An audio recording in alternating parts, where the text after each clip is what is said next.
tell us about your qualifications for today's broadcast. You're an MD, but tell the audience about what qualifies you to especially talk about menopause today. Well, I'm an obstetrician gynecologist, and obviously a gynecologist is most likely what people are thinking, and also the plant-based. So as an OBGYN, I had the privilege of working with women, and a lot of my women were in menopause age. And if not, they were the people that I had followed during their pregnancy that now were becoming with, menopause age.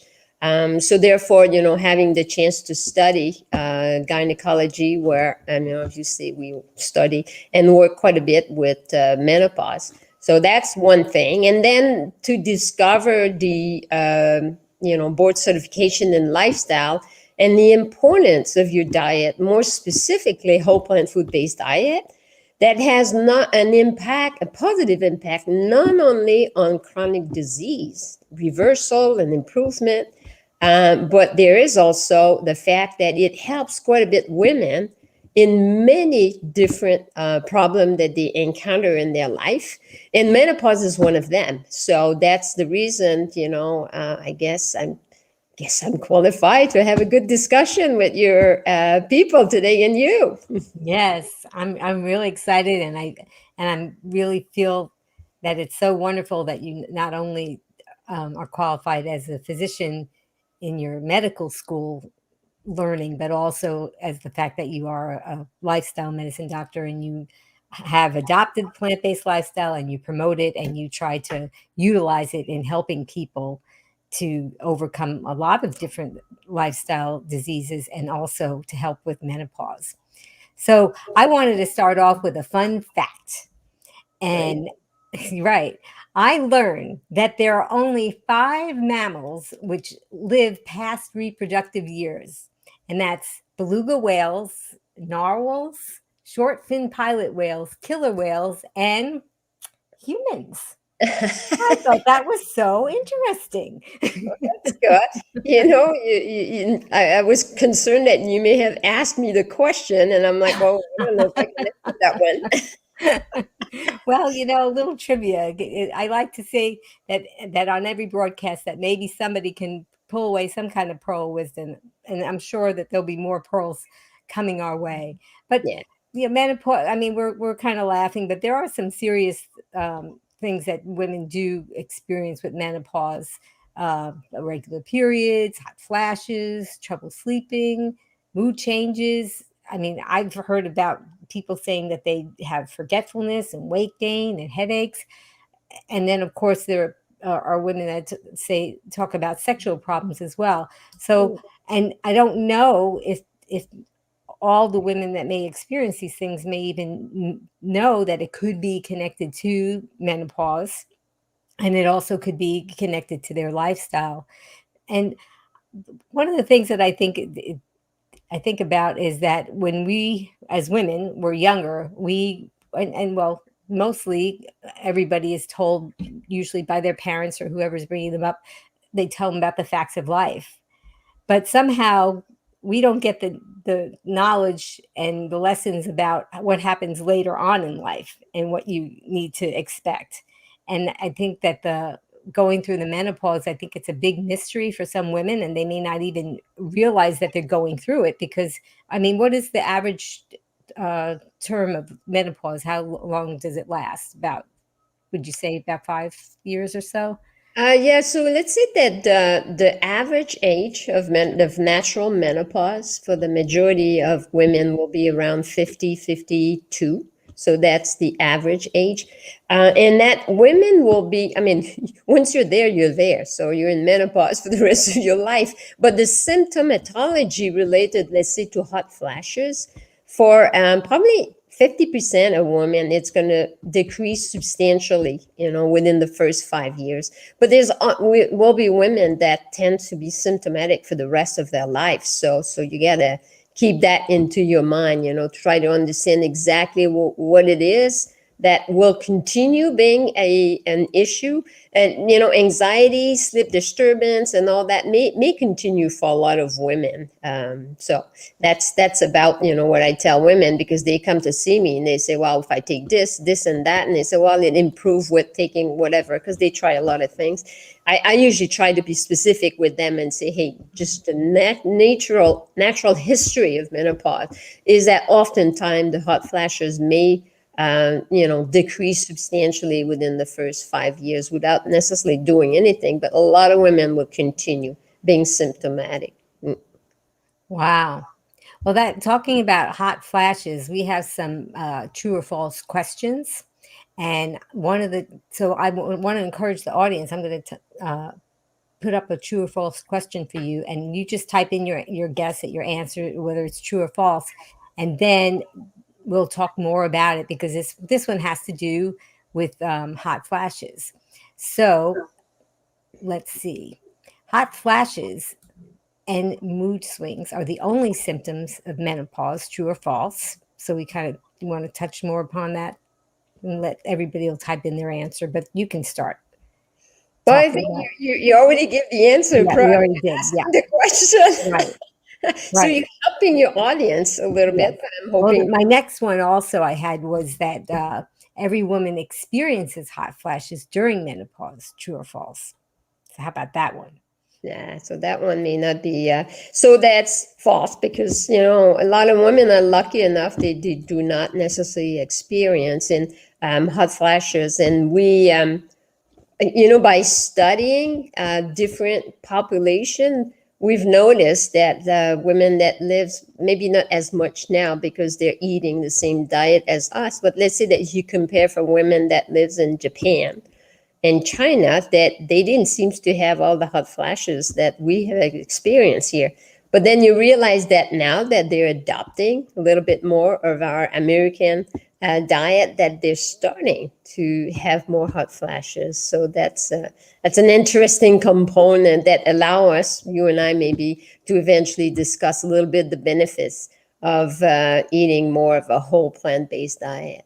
Yeah. Well, why don't we just talk about it, since we're leading into it now? Because not there may be people that are tuning in and just saw menopause and said, "Oh, maybe I'll get an answer here," and they may not even be familiar with the plant-based lifestyle and the benefits. So why don't we just dive into that?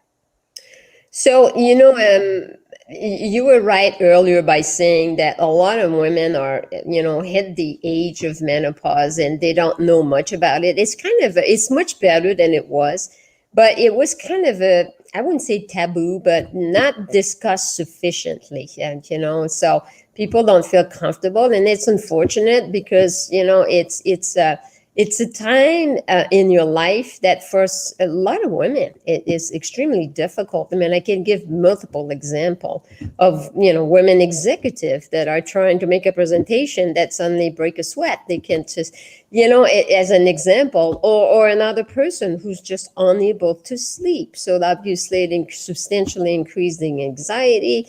And therefore all the other symptoms that could be related to it.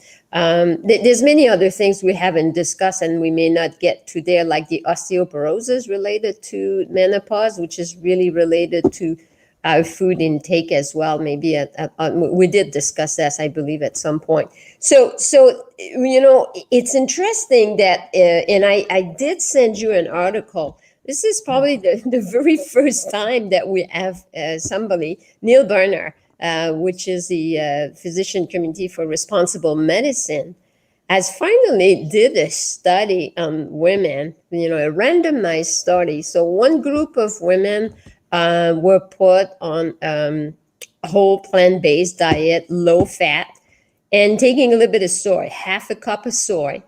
And they did that for 12 weeks, and they had a control group. So for people that don't know, control group is like, you just, do your life as usual. And at the end of the 12 weeks, they saw that there was a substantial decrease in hot flashes.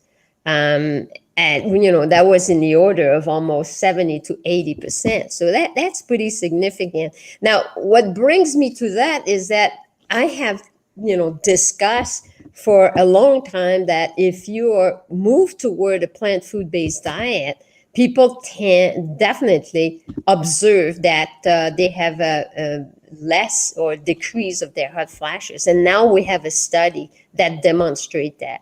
So a whole plant-based diet, help with kind of managing a little bit better your estrogen level.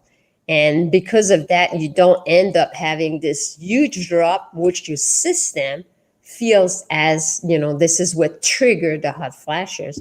So if you're exposed to a typical American diet, which tend to have a much higher level of fat and also the animal protein, which makes us with a much higher level of estrogen. And therefore, when we get to the menopause time, so that means that when we get to menopause, our body, the ovaries, are not producing the typical eggs that usually would have been, there for potential, reproduction. Once this is done, then suddenly, the estrogen level that you in your diet were kind of, systemically go much higher. When everything goes down, it suddenly produces a lot of these symptoms. And Sounds almost like a withdrawal.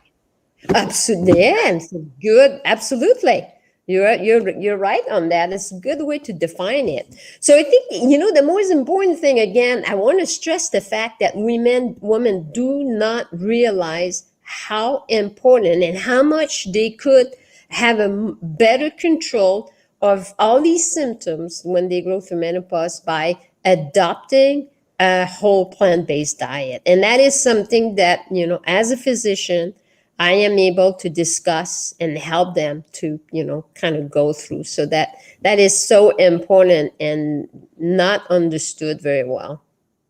Right. And I wanted to tell our audience, some of them have seen you before, but I want to let everybody know that Dr. Fontaine is available for consults. She is with plantbasedtelehealth.com, and you can go on their website. And if you want, they have a lot of different doctors, but if you wanted to talk to Dr. Fontaine and you were experiencing some of these symptoms, or even if it wasn't anything to do with menopause, you could talk with her about other things as well. But if you wanted to help tweak, maybe you're have adopted the lifestyle and you just need some tweaking done, or maybe you want to adopt the lifestyle to see if that can help you. And looks like with that study that it really has a very good chance of helping reduce symptoms. So I just wanted to break in and tell everybody about that. Yeah, I think the interesting thing on that as well is that when people come and say, why would I see a plant food based physician? I try to help people to understand there's one thing that is good to be healthy. What we're looking at, to do with when you come to see us is optimal health.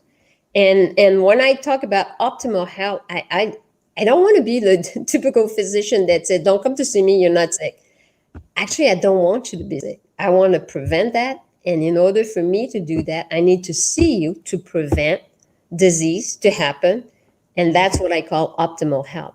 So one of those things, even for women, is to prepare them to go through menopause without being so, uncomfortable. So if I was to see a woman and say, well, why would I see you again? Well, depending obviously of the situation, I would still say you see your physician and you still see me, because I'm there to help you to gain an optimal health and keep you healthy. So that's why we, see all the physicians in plant-based telehealth, are looking to help people to maintain and regain optimal health for all sorts of reasons. Obviously, we like the idea that I'm the gynecologist and the specialist that could discuss the little bit more for the women, but all the other physicians are very good.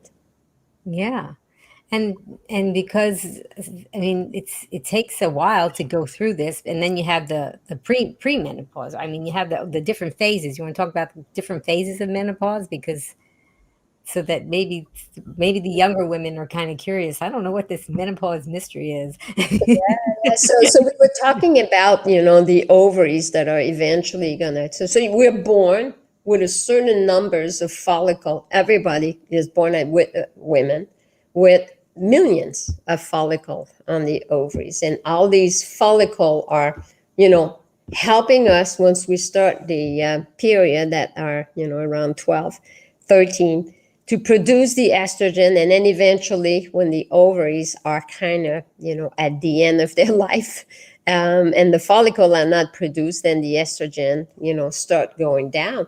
But there's a period before, because we define menopause as no period for a period for a year. Yeah. However, prior to this, there's a time where there's a fluctuation a little bit on the hormone, like between what we call the progesterone and the estrogen.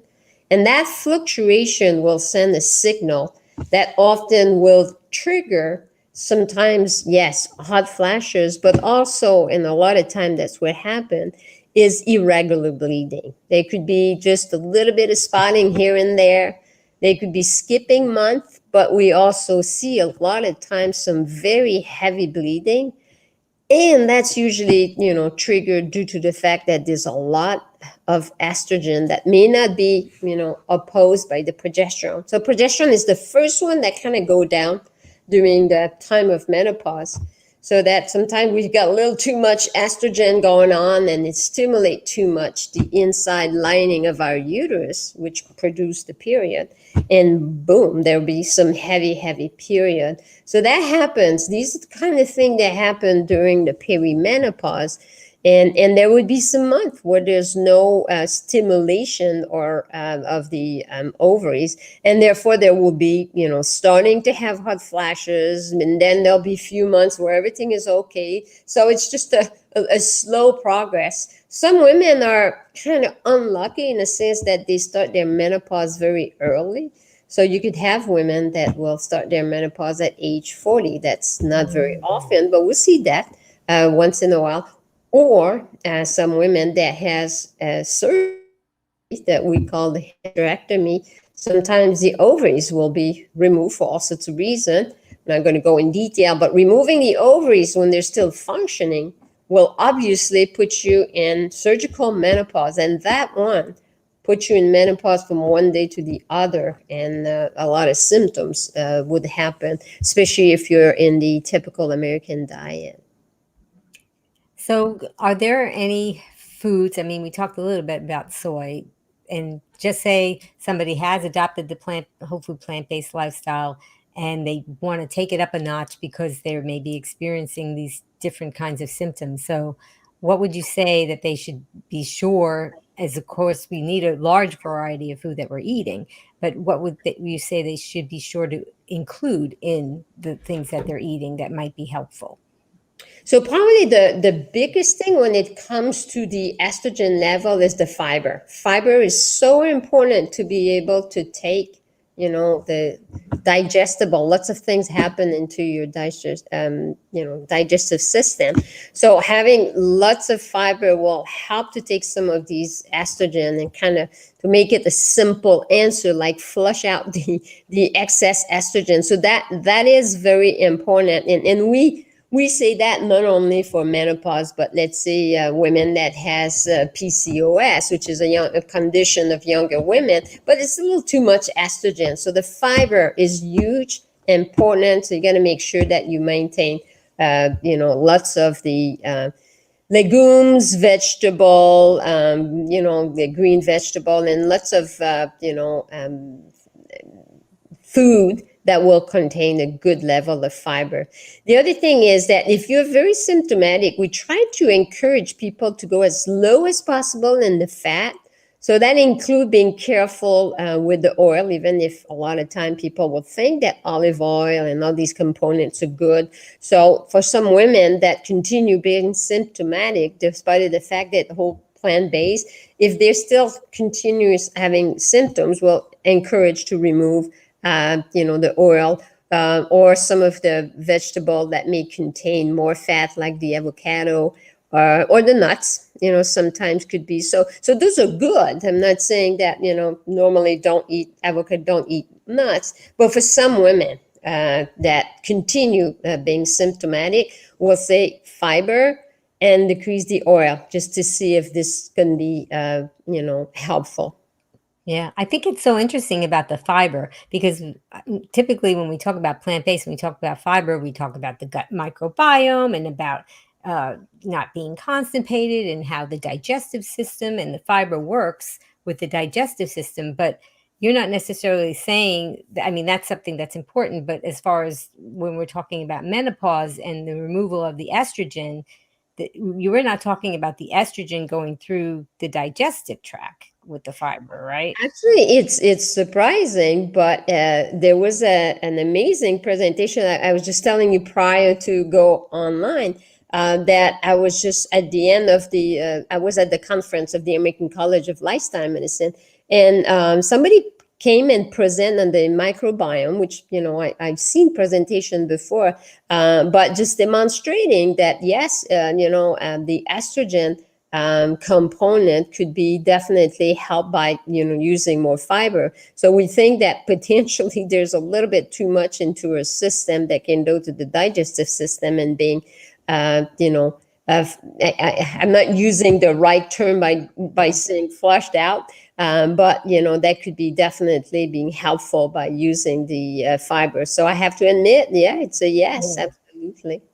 I thought also maybe the liver was involved in purging the estrogen, and that if you didn't have enough fiber, that the fiber just kept getting reuptaked, I guess is for lack of a better word. Gosh, you're doing a good job here, Amy. This is good. So they were talking also, the terms sometimes are confusing. I didn't want to come up with that, but estrobolome. So that's this, level of estrogen that could be a little bit too much in your system. So it's kind of interesting to show that now they're looking at, okay, what's happening biochemistry speaking regarding the estrogen and the transportation of this hormones is affected significantly by what we put in our body so that we can transport it more efficiently and hopefully substantially decrease our symptomatology related that are happening during menopause. Yeah. So there again, guys, fiber. It's so important for so many reasons, and here's another reason to help regulate that estrogen. So I'd like to talk now about something that may be embarrassing for some women to talk about, and they may not even think that it has to do with menopause, and or if they know that it does, they still might be embarrassed to discuss it with their physicians, and that's anything as far as problems, sexual problems, or vaginal dryness. So, can we talk a little bit about that? Because I want our audience to feel comfortable hearing these things and asking questions about them, and know that, for example, if they wanted to contact you through plant-based telehealth, that they could be comfortable talking about these things with you, and that you could help them out. So, let's talk a little bit about that. Yeah, absolutely. No, you're right. You're right. I think that well, first of all, even in the world of gynecology, I think that even women that comes to see gynecologists, I have to admit, it's definitely a field where women might be a little bit more comfortable to discuss with another woman. So when menopause happen and the estrogen are going in the lower level, it doesn't happen right at the moment of menopause. It's usually a little bit later, and it varies from one woman to another. But the environment around the labia, around the vulva and the vagina, are very, very susceptible to the lower level of estrogen. So that the mucosa, that this is not a skin that we have around this area, it's more like a mucosa, and this mucosa is becoming very thin, and that's what we call dryness. And the lubrication that you normally would have maybe before sex, or when there's some excitement, will not be there, and therefore when it's time to have sex, it could be quite uncomfortable because it's dry. So therefore that's part of the lower level of estrogen that happened with the menopause. Right. So, what would you recommend that somebody could do that they feel would be safe as far as that goes? Yeah, that is something that hasn't been studied, definitely with plant Mhm. food based. And I don't know that it will make anything different. So, the first thing is to be able to discuss it, and to make sure that you rule out any other pathology. So that one sometimes, I've seen other condition that I will not discuss here that could be confused by a lot of physicians that are not used to. So I think that's very important to make sure that we don't just prescribe anything without really knowing. Obviously, I think probably one of the easiest thing that people don't think about, you can easily use some lubricant that are very natural. You can use coconut oil, olive oil, prior to having sexual intercourse. There's things over the market, but you don't even have to go there and buy things that are expensive. So just by using these oil could make it a little bit easier. If by any chance this is not helpful, this is where potentially you can think about using vaginal estrogen cream for women that become so symptomatic that it's very difficult for them to have a sexual intercourse. So usually just the simple fact of using oil will make it a lot easier for women that experience the dryness when they have sexual activity. Well, that's good to know because it's good for I think it's good for your skin, on your body, on the rest of your body to help keep it moist and soft and so that's just something that could be easily, like you said, you can just buy, you don't have to go through the expense of the other things that they put on the market that may have some other chemicals in it that probably you don't want to use anyway. No, So, no, but there's one. It is so funny because I don't want to. Yeah, I'm not here to do any publicity on any yeah. mark. And there's one that always make me laugh because this is so. It's one that women can buy. I don't know why they give that name. It doesn't make any sense. But you're gonna hear it. It's Astroglide, and I'm like, what in the world? It's like you're going to space. So it's funny because it made it a little bit easier to discuss that Yeah. because will say, "Oh, that is so funny." So then they would open up and discuss the problem a little bit easier. So you're so right. It is such a difficult subject, to discuss. Women are very uncomfortable to discuss that, and they have so many other things with the menopause. They don't even think about it, especially that it hits them a few years after they had all these huge symptoms, and so what's going on now? What do I have? So that makes a big difference. It's so important, having a relationship with your partner, just to make sure that it's not too uncomfortable. Right.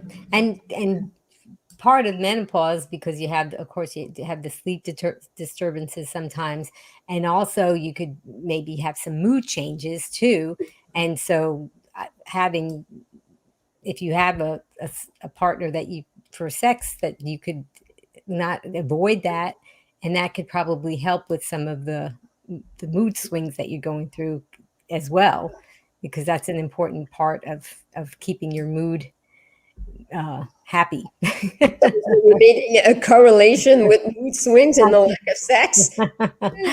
I don't think it can hurt. That's your opinion on that. I won't go there. That's a good one. That's what I heard, but I don't. It's not bad. It's just fun. Right. But you did talk about at one time you talked and we talked about before another broadcast about lifestyle because people say, "Oh, I just adopt this whole food plant-based lifestyle and then magically everything that I've done for the previous decades will all be erased and everything will be good and I'll be healthy and I won't have any menopause symptoms and everything will be great." But what you eat is just one component of your health. So and what I was talking about mood swings and things like that. So there may be other things that we could talk about as far as lifestyle goes that could help with those things. Yeah. So you want to kind of look at the different pillar of lifestyle. Is that where you want to? Yeah, yeah, sure. So one of them that is definitely helpful is, obviously one of them is to make sure that there's no component like alcohol and smoking. So I won't necessarily go in there, but it does have an impact. As an example, when I review what triggered the menopause, the hot flashes, as an example, women will come and say, well, if I have a glass of wine, so okay, so we have to think about those simple actions. So that's one of them. The other one that is important is that the exercise component. And I do believe that I will have the chance to come back to your podcast to discuss exercise, because that's Yes. one of my other strength. I'm an exercise physiologist by background prior to my medical school. So I make sure that women, have a time where they're going to do something they like. So it's not a question of going to the gym for 30 minutes of painful exercise that they dislike. It's a question of making sure that they insert a time for movement that they like. So we take time to review with them. What is it? What is it that you've done in the past that you enjoyed?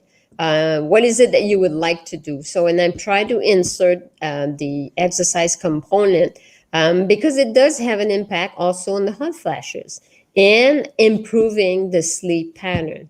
So therefore now, I'm not going to discuss specifically what I tell them to do for exercise, and we could, but I think we're probably going to discuss that next time, is the sleep. So sleep is important, and obviously it's touching with, the hot flashes, what you eat. We actually had an amazing presentation again at the American College of Lifestyle Medicine talking about the sleep and the impact of what you eat in order to help with the sleeping when you eat. So all sorts of things could be, discussed regarding, what you eat and helping not only with the hot flashes, but with a sleep pattern. So that is very important. Stress. So obviously, if you have anxiety and related to the menopause, so that's another thing that it's all related, to a certain extent. And then the social component, which is making sure that, especially people that are getting older, we tend to isolate. So menopause symptoms, you may tend to isolate yourself. And therefore that social component, meaning, having a partner, having friends, having, the chance to go out and seeing people is proven to have a huge impact on how we feel and an impact on chronic disease as well. So all these pillar, and I have a sheet that usually I have especially when I was in my office, that have all the 6 pillar of lifestyle medicine. I said, this is what is it, and I would leave it there before I would even enter the room, so that people have the chance to review it and potentially had already some question related to the pillars. So that gives them a little bit of education at the beginning. Right. So, yep, and that it goes with menopause, and it goes with a lot of the other things too that have to do with your lifestyle, not just the eating the whole food plant-based diet, but also addressing the other pillars. And I'm glad that you covered that.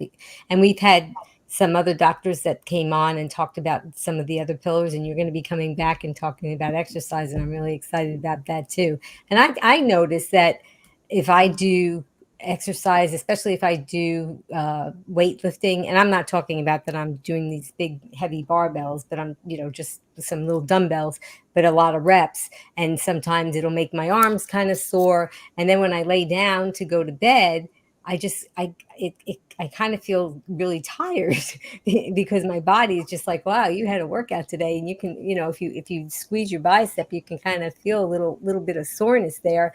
And I really feel that on those days when I do those things, I feel more like falling asleep faster than the days that I don't. So I think it works for me. Yeah. It's a good tiredness. Yes, it It's not is. like, you sometimes you're exhausted because of whatever you've done, but usually the tiredness that is associated with movement, exercise, just as like that is like, oh my gosh, I'm feeling tired, and then fall asleep so much faster by this. So that's it's a good recipe for success. That's Oh, absolutely. and, Yeah. and all these pillars are, we talk about menopause, but obviously when we talk about optimal health, so we're making sure that when women or whoever comes to the plant-based style health, that we discuss those, pillar, and that we impact any other chronic disease, because we tend, as we age, not only menopause, but a lot of time women will come and then suddenly, okay, menopause, my weight's changing. They start having other issues with some of the chronic disease related to weight gain, high blood pressure, high cholesterol, diabetes. So all of that is also something that is quite interesting to help them and discuss, and walk the way with them, and trying to prevent is the best way, definitely, but we can help them to reverse some of these conditions.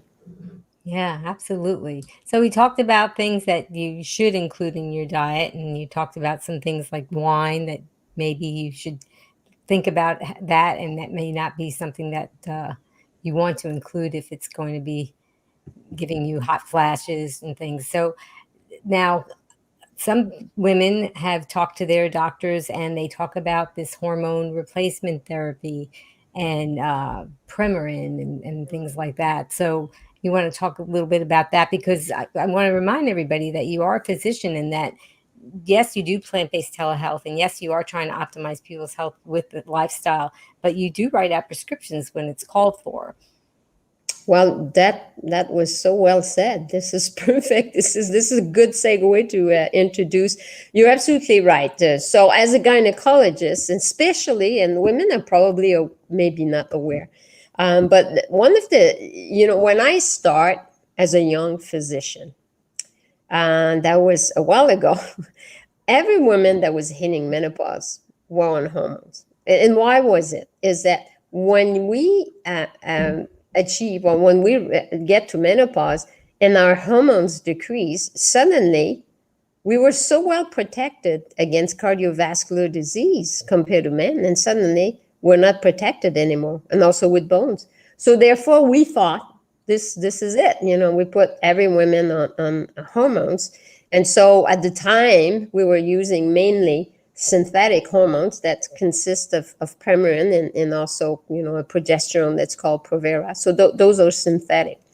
And eventually there was a study that was done that's almost 15 years ago, the WHI study, that had to be stopped because suddenly they realized, well, wait a minute, women that are on this develop a little bit more cancer. It was not substantially high, but it was definitely higher, and cardiovascular disease, so they decided to stop. Now, when this happened, suddenly every physician, especially the primary care, stopped hormones, and if there was any question that women were still symptomatic, want to do something, they had to see us, a gynecologist, and they were so scared. There's a lot of studies that were done after that demonstrate that, unfortunately, that study wasn't done with the right population. So what they did is that they just wanted to make sure that women were in menopause. So they took women that were older than the menopause age, so they were probably more towards 60 than 50. A lot of them were with chronic disease, obese, diabetes, and therefore we may not have been the best population to Yeah. be placed on hormone replacement therapy. And therefore, once you do the change and not using, and do it around menopause as opposed to 60, then you realize that, wait a minute, the risk may not be the same.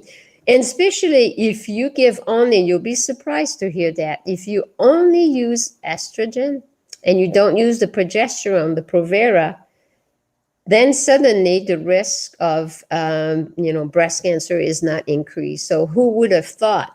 So if you use estrogen, so the culprit here was the progesterone, not the estrogen. But we're so concerned about estrogen. So I'm not trying to sell estrogen here. I want to make sure people understand. But we don't spend sufficient amount of time to try to understand all these studies.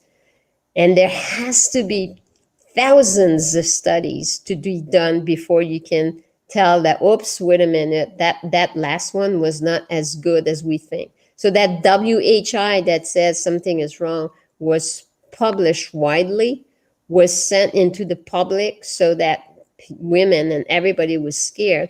All the other studies that I'm talking that were done after, they were not sent in the public, and people don't know sufficiently. Now, again, I'm not trying to sell the hormones. I want to say that I encourage women and I teach them the importance of having a good lifestyle and a whole plant-based diet. And then there's some women that still will be symptomatic that I have to discuss using more of a bioidentical hormones. So therefore, those are capped for women that, we've done all the good work before and that may need something, because they're still symptomatic. Okay, well, that's good to know. As far as the alternative medicine, like primrose and maybe black cohosh. So the majority of these, unfortunately, don't work. The studies haven't shown that it works. Usually what happens is that people use it. Remember what I said at the beginning? Usually things gets better within the first 5 years. So for some women, they're going to use these and it's going to be, they feel that it's helpful. If somebody comes and talk to me and they say that they use this and it's working, I am not going to fight with them and say you got to stop it. But I'm a physician, so I tend to look at the studies, and nothing has been excessively, proven regarding that. Now, we were talking about the study that Neil Bernard just did. So he did not specifically study if it was the half a cup of the soy that was helping versus the whole plant-based diet. If it had been just a whole plant-based diet and no soy, would have been different. I don't know. But at least we know that a whole plant-based diet, minimal amount of fat with half a cup of soy for 12 weeks gave some very good result. So that's the only study that we can really say, wow, somebody had made the effort of looking at this. So it's interesting. We got this one on our back pocket, and I can discuss it with my patient. Right. I'm glad that you published that. That was with the Journal of North American Menopause Society. Correct. And I think that if you have it, I think you might put it into a link for your listener. Maybe they'll be interested to review that. It's always fun. Okay. I might be having a little echo, so I might go with a question and then try to see what I can do about my microphone. So let's see. We have a question from Deb. Can Maca Powder help with menopause symptoms? Well, again, I don't think that Maca Powder had been studied a lot. It's not bad. So it'd be difficult for me to say go for it. This is an absolute. I'm not against it. You can certainly try it, but I don't think we have studies that allow us to say that this is a definite help. So I wish I could be better on the answer, but that's all I have. Okay. Do I have a better sound now, or am I still echoing? Are you talking to me? You still a little bit, but not much. I can hear you. All right. So Deb wants to know if maca powder. We'll go with Jane. Can a whole food plant-based diet counteract vaginal dryness during menopause? So we kind of talked about that a little bit. Yeah, we did talk a little bit about it. I mean, it's kind of hard because because it happens a little bit later, the dryness, there's no studies definitely, but I don't think that it will make a big difference because of the mucosa does not receive enough estrogen. This lack of estrogen is definitely still going to be there, and the dryness will still be there. Right. Okay. And then, Kathy Cook says, hi, Kathy. She wants to know, what do you suggest for osteoporosis? And we kind of talked a little bit about that osteoporosis and the connection to menopause, but go ahead. So I wasn't sure. Did we talk about this in another podcast with you? We did talk about osteoporosis in another podcast. Okay, so maybe that would be good for them to have the link. But the important thing is that it's been demonstrated that there's no studies that said that whole plant-based diet is better than the typical American diet. Because actually, most of the studies says that our bone mass could be in the whole plant-based a little bit less, but it has been shown that most likely people like whole plant based have a tendency to have lower weight, which does not necessarily increase your bone mass. So first thing is calcium. We definitely need more calcium as we age, because the bone osteoporosis means that the bone becomes more fragile, and therefore it's important that you keep eating calcium. Now that doesn't mean that you need the calcium into the typical milk, the dairy milk. You can find it in many other milk that we drink as a whole plant base, and some of the food that you eat has lots of calcium. The green vegetable and tofu and has a sufficient amount of calcium. But if you realize, if you by any chance check what you're eating and you don't have enough, it might be a suggestion to be careful, and take some supplement into it. But the biggest thing into menopause, osteoporosis, is to keep doing resistant exercise. So that is very important. That's what allows you to maintain your bone mass, to maintain a good muscle mass. And that, I don't think, I think in conjunction with a good diet, to me, the resistant exercise is a plus. You absolutely need to have that into your daily routine. Right. And for so many reasons, and now we have another reason. And I Mm-mm. will put a link to our conversation about osteoporosis, which was really fantastic. And did you want to talk maybe what do you think about the weighted vest? This is same thing as resistant training for them. If it's easier for them to walk with a vest, it's okay, because in itself it does produce a little bit of weight. So I think this is a good idea. And it all depends what kind of activity you like to do. If you don't want to go and do weight training like you and I had mentioned, you prefer to walk. It's okay to walk with a weighted vest, and or even just going for a hike with a backpack and having a little bit of weight on it. I used to get myself a backpack that would fill up with lots of heavy thing to get ready to go to Peru to do the hiking there. I say, oh, I got to get in shape. I'm going to have to. Well, not that I was not in shape, but I wanted to walk with some heavy. And for that, it does make you definitely makes your heart rate go, and it helps definitely preventing. The story with osteoporosis is prevention, because we do gain bone mass up to about age 30, and then after that it start going down. So if we, and especially after menopause, because after menopause, losing the estrogen, you're even at higher risk. So you really have to implement some good diet and the exercise component regarding osteoporosis. Okay. We have another question from Ellen. Do fibroids affect menopause? Oh, it would be more the opposite. Does menopause affect fibroids? And the fibroids tends to be present more in women that had a higher level of estrogen. So fibroid, when you think about what is fibroid, so in the uterus is a muscle, and we call it the myometrium. So inside of this myometrium, into the muscle, we sometimes can grow, little mass that are benign. They're not dangerous. Very unlikely. There's less than 1% a chance that these fibroid would be, cancerous tumor. So into the muscle, you grow those little mass that could go actually very big. Most of them will be stimulated by a little too much estrogen. So imagine when you hit menopause, then suddenly the estrogen goes a lot lower, and most of the time the fibroid will shrink because they're not stimulated as much. So usually they're gonna become smaller during menopause. Okay, well, that's good to know. So we're having some questions, and maybe some people have. Oh, here's one that we didn't talk about.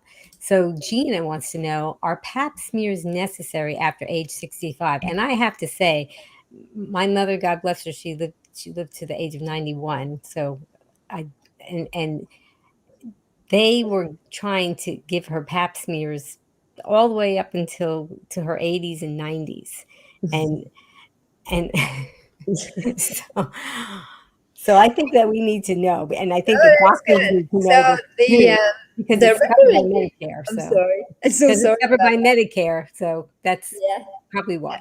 But anyway, Yeah, no, no, that's an important question. And the recommendation for pap smear has substantially changed within the last 10 years. So we used to do pap smear almost every year. And then, eventually they came and said, it doesn't make anything different. So now if somebody doesn't have any previous history, you do a pap smear and go every 5 years as long as there's nothing, that will suggest that there's any risk factor. So we could space. It took us forever to accept mm, that because I was so used to do PAP every year. I will yeah, admit, it's not. right. So even every 3 years was getting a little bit more comfortable. But there's an age where it could be stopped, and usually after 65, you can stop doing Pap smear. Especially if you don't have any previous history. If you do have a history of abnormal Pap smear, it all depends when it happened. But usually after 65, especially with no history, you can stop doing Pap smear. And Hmm. sometimes I had to stop it before because, talking about being symptomatic of vaginal dryness, I can tell you that for some women, it is so uncomfortable, you cannot even insert the instrument that we use to do a PAP, a speculum. And there we had to discuss and say, you know what, you're not at risk. You've never had an abnormal pap smear. I would say something very, to make it easy, the shop is closed. You have no risk factor. That's it, just to make it easy. So I think it's, like I mentioned earlier, as a physician, you've been trained to do something for so long, it's hard to accept, okay, I got to do it differently. And that might be the reason why your mother, had to be tested. But again, it has changed substantially within the last 10 years. So um, reading pap smear is so much more complicated than what it used to be. So we got to be careful. We have to stay on top of the literature. Yeah. So, I mean, does it have to do also with being in a monogamous relationship as far as the need for it? Well, especially when you're young, and I'm not talking about, obviously it's always possible to have new partner after menopause. But obviously when you're young, the more partner you have, the higher risk that you may potentially being exposed with the biggest agent, which is a virus that we call the human papillomavirus. That's the virus responsible usually to abnormal pap smear.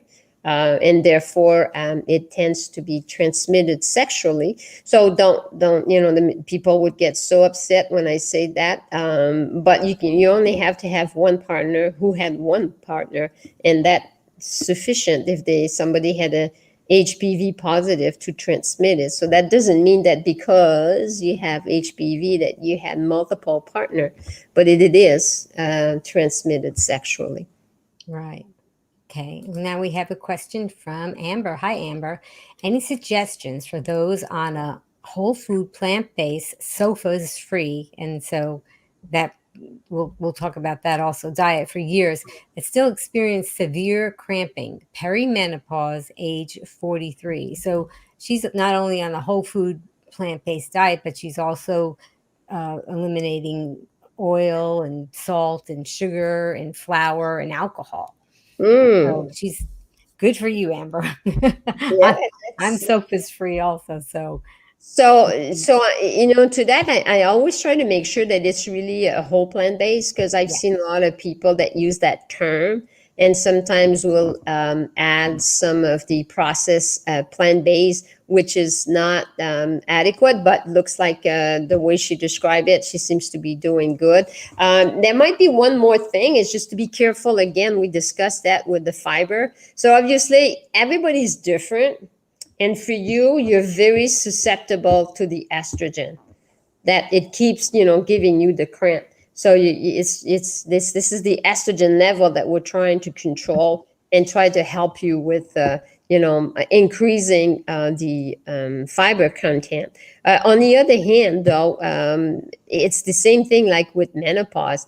If women, despite of doing everything well, and we check them together, then it's time to potentially discuss, medication and what is it that we can do to prevent those severe cramping that are produced inside the uterus. That's another phenomenon, but it's usually produced by too much prostaglandin that, that's creating the level that creates cramps. So usually we try to use some ibuprofen just prior to start your period, and use it for maybe the 1 or 2 days you have the cramping, and that's sufficient. So you don't want to be on a long-term treatment of ibuprofen because it does have an impact on your stomach. So you want to be careful with that. But, that's the other suggestion that as a physician sometimes will come with. That's interesting that you talked about taking the ibuprofen prior to having your period, because I guess it's kind of like pain medication when people have surgeries and they tell you after the surgery, they say, take it now, even though you're not it hasn't worn off yet, what that we gave you, the block that we gave you, but take it now before you get the pain instead of trying to chase after the pain. Yeah, because the ibuprofen is an anti-prostaglandin. So you're basically telling your body, do not produce too much of that. So if you do it before, then you have a better chance to have result than if you take it while the cramp is already there. So it takes a little bit more time. Yeah. So that's why we send that message. And would you think that being on a regular exercise program may also help? Oh my gosh, Amy, I totally forgot to mention that. This is an absolute component, and thank you for suggesting something that I forgot totally. I don't know. Yeah, I don't know to what extent she's using exercise, but yeah, you just nailed it. You got me on that one. So important, absolutely. Yeah, I think I had asked somebody what exercise that they recommended, and they said the one that you'll do. So that's what I was trying to explain so nicely earlier. You want to do something, you're like, yeah, the one you're going to do. So it could be anything. I was helping a physician. I coach physician as well, and she liked tap dancing. I said, go for it. Yeah. Tap dancing, that seems to be amazing. So whatever works for you, it's what we want you to do. Right. And I think that they've even done studies about that when you're doing the exercise that you're enjoying, that you do get better results. The thing that I've done recently that I'm really enjoying is hula hooping, but we'll talk more about that when you come back and do your. Oh, there you go. There you go. It's been a while since I've done hula hooping, but whatever works for you. Right. Oh, and Amber said, thank you. Very helpful. I'm glad. Pleasure. Glad that you're here, Amber. Pleasure. So do you want to give a takeaway for the women who are going through menopause and just kind of give them something to think about? Yeah, I'm going to say be green with Elisabeth. Just kidding. So, no, but, let's just be comfortable. Make sure that you take time to discuss with your physician. And if not, by gosh, come and, just look at plant-based telehealth. And we really can help women going through menopause. So please give us a call. I'll be more than happy to helping you to improve your symptoms going through this. Right. And this is the kind of conversation that you can have, like the one that I'm having with Dr. Fontaine right now. And obviously, I can say all of these words to her, and she doesn't even blink.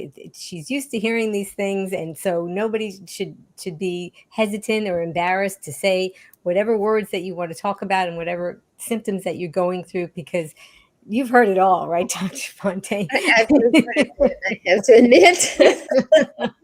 Well, I will not share, but no, but you've heard, so nothing's going to surprise you or shock you, and you'll be able to help people, and sometimes we just need a little hand holding, and unfortunately, we can have a conversation like this with you or one of the other plant-based telehealth docs virtually, and it's a wonderful thing.